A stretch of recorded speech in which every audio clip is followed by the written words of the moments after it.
They always question their opponent's motives. Conservatives aren't just wrong, they're morally inferior. I try to avoid doing that.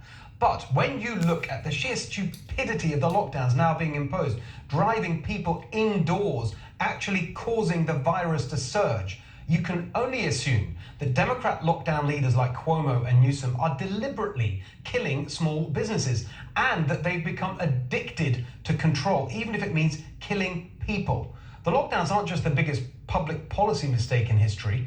It's obvious now that they're lockdowns, because they know the pain and death that they're causing but are doing it anyway, are among the worst moral crimes in history, right up there with other atrocities committed in the name of a technocratic theory, like Stalin's collectivization of agriculture, which wiped out small farms and killed millions.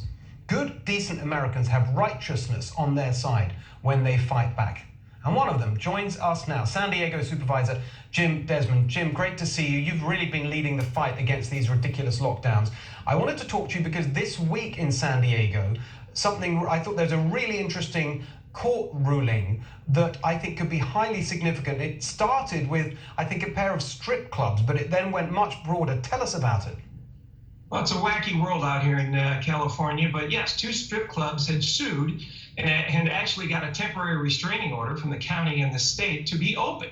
Well, they had a preliminary injunction hearing, and the judge ruled that, and because there was no evidence, the state and county provided no evidence that proved that these strip clubs were spreading the cause of COVID, or spreading COVID at all. So now, since they serve food, these strip clubs, all restaurants actually were included, that they could be open as well. And that was on Wednesday. On Thursday, the state filed an appeal. On Friday, they got an immediate stay put in place to where our restaurants had to close down. So they were open for like 2 days. The state came down and just immediately hammered on these businesses who went and hired employees, who went and ordered food, who did all of the right things they needed to do, and were doing it safely, and still got shut down. But what's so interesting about that story is that the case was based on data. It was saying to the authorities, you don't have the data to show that your shutdown is warranted, and we have the data to show that actually we can operate safely. Seems to me this is a really strong template for lockdown rebellions elsewhere. Well, and hopefully so, and hopefully we get an appeal heard soon. But it was 75 degrees today in San Diego County. People are going outdoors. Let's give them a safe place to go. It's a lot safer to go eat outside in some cases than in your own home.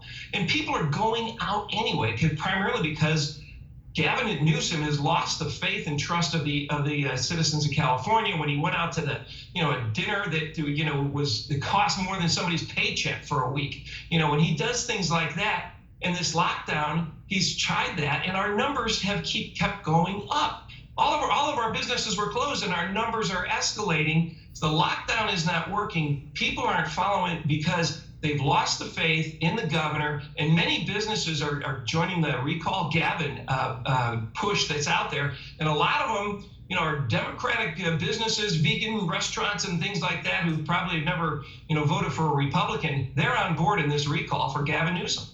Fantastic, Jim. That's really encouraging. Thanks for giving us the update. Let's stay in touch on this, because I think it could be the start of something bigger that we want to see happen all across the country. Jim, thank you so much.